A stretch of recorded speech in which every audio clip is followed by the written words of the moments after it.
ว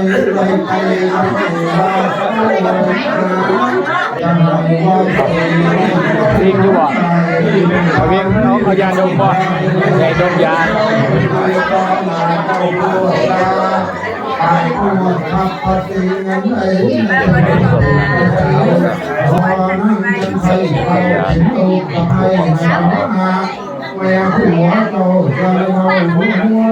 ก็ยังอยู่ในช่วงพิธี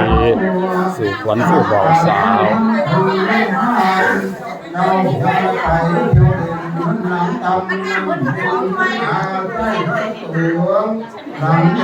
ก็พิธีการก็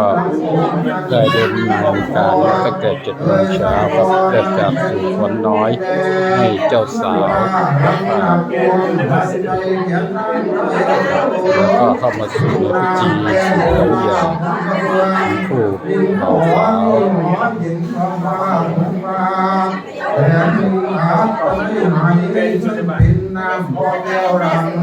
ขอพานยังให้สิ่งให้พรเพื่อเป็นสิริมงคลแก่ผู้บ่าวสาว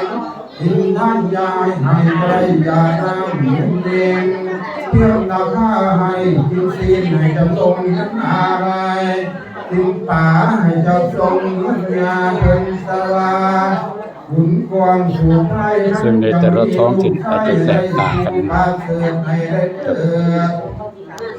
หัวหมูทอดในป้องกันสอนอายาย